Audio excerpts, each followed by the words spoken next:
Screw morning routines, screw your journaling session, screw the face mask, and see if this helps instead. And if that is something that helps you, great, keep going with it. But if you find that it makes no difference in your routine, in your productivity, maybe try this instead. But actually just do the things that you promised yourself you were going to do, but then still didn't do it. You wanted to wake up at 5 in the morning to go to the gym, but you still keep hitting snooze? Oh.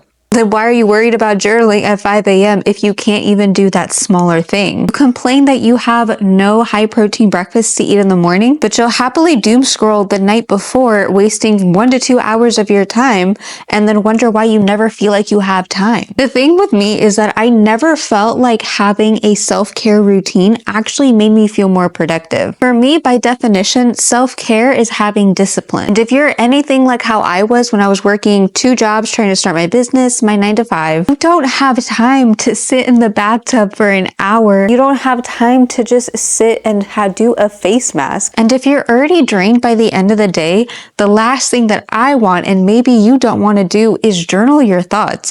Maybe so many things just happened at work that you don't want to think about right now. So why would I want to journal about it? Instead, I would rather focus the little bit of energy that I have left from the day to do something that I know is going to help my future self tomorrow.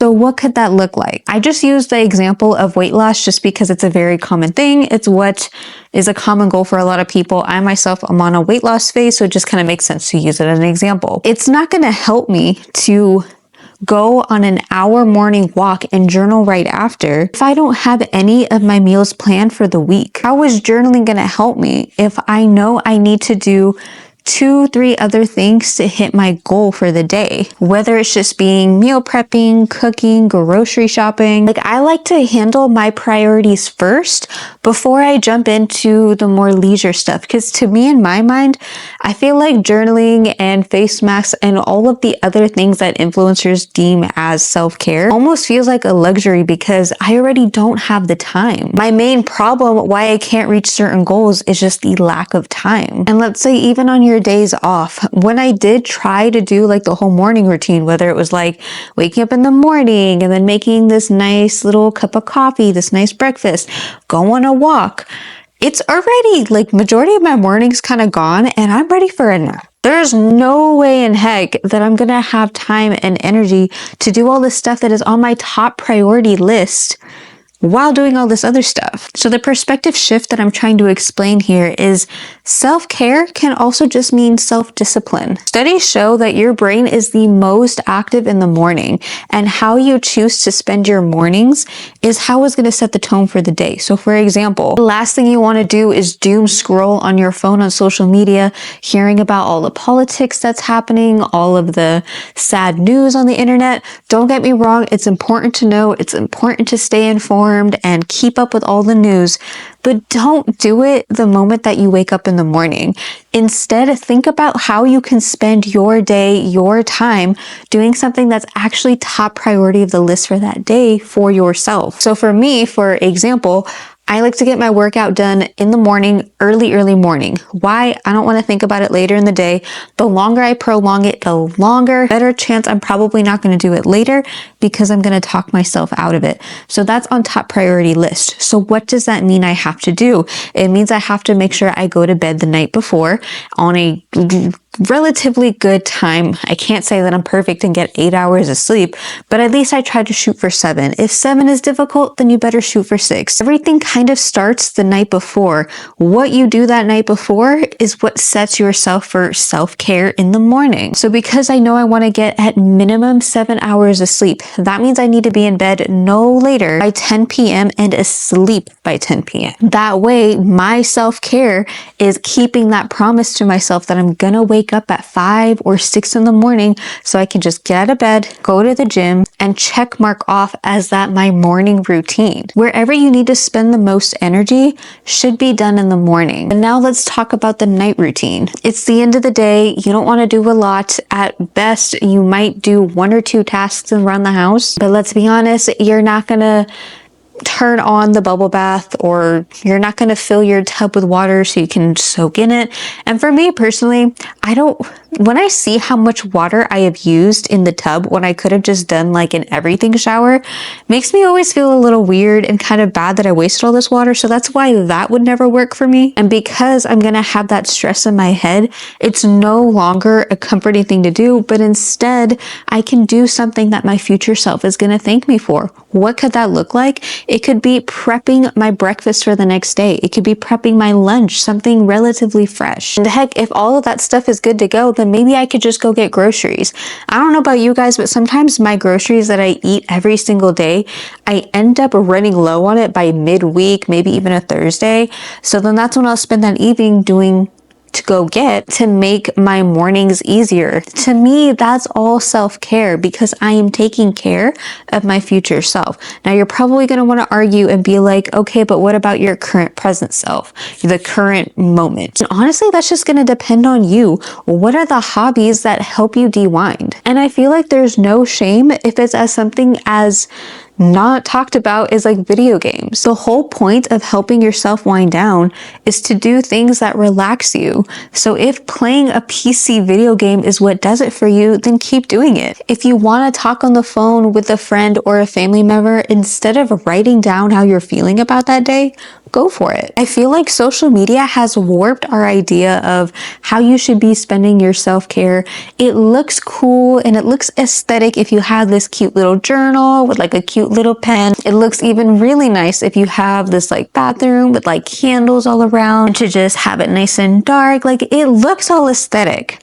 But if you're like me and you have ADHD, a little bit of trouble focusing, if you also have anxiety where there's nothing that's really causing it, you just don't know how to shut your brain off, and doing a single task is actually a lot difficult for you because you cannot sit and focus. And that self-care choice may not actually help you de-wind. It's probably going to make it worse. Now, for someone like me, I have to make sure that I have what I need to eat a high protein breakfast the next day. I don't know how to sit in a tub with like the cute little Lush bath bombs and all that. I don't know how to do that when I still have that in the back of my head and I'm worrying about it. And maybe you might have time to do all of them, and that's great. But for me, I had about 3 hours of me time. 1 hour was usually spent kind of cooking, maybe tidying up the apartment. Another hour was kind of set up to just doom scroll, which I admit I wish that wasn't what I always did, but I'm just being honest here. And then that final hour of the night sets up how successful you're going to be the next day. And one hobby that I've actually picked up that has been absolutely incredible is reading. And I don't just mean self-help books. I mean like actual fiction, like storytelling kind of books. For me, that's completely de-winding because I don't have to think about what's happening in the world. I'm not reflecting how I feel or what's happening around the day. And don't get me wrong, it is important to be self-aware if you are dissociating versus avoiding versus, all of that to escape through something else. Then maybe you need to do therapy, some self-healing, some other option. But like, I'm speaking more in the sense of like, if you're trying to find a self-care routine, it's okay to just do activities that are just relaxing. One of the things that helped me when I got my Oura ring was that it told me when and how often I was stressed. So there were times where I would just be scrolling on my phone thinking that like, oh, it's a relaxing thing. Like I'm just sitting, I'm not doing anything, like I'm not exerting my body. It should be fine. And then when I would check it, it would tell me that my stress levels were like consistently up there. And I would be confused because I'm on my phone doing literally nothing, sitting on the couch. And then that's when I realized that like, just because you're doing that, it just means that you're dissociating. It means that you are avoiding to do the task that you need to do, but you're choosing to do this other one instead. So if you really want to practice that self-care, do the things that your future self is going to be proud of you for. I know I sound like I'm just repeating myself, but it's like I want to get that main point across. So once I've done all the things that I know my future self is going to need, whether that's prepping a breakfast, a lunch for tomorrow, grocery shopping to make sure I have what I need to prep for dinner tomorrow, once all those things are done and I still have that little bit of free time, I'm probably going to do a fun de-winding activity. I'm probably going to read a book. I'm probably going to choose whatever self-care that I want to do. But don't feel pressured that you got to do all of these things just because, like, as a woman, you should be doing this. And it just goes into the whole idea of just because it works for that person doesn't mean that it's going to work for you. And another thing with routines is that it's so easy to get bored of them.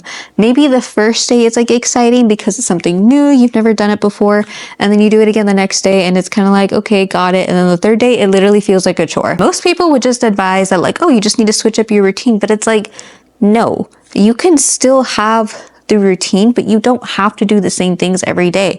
Maybe one day it can be for journaling. Maybe one day it can be for, and I would even recommend that you change it up every day, because that way it's not going to feel like this repetitive day of like, you just wake up, you go to the gym, you have your 9 to 5, you come back home, you got to do this. Like it should still be fun for you. So maybe one day when you come home in the evening, yeah, it could be meal prepping your lunch and breakfast.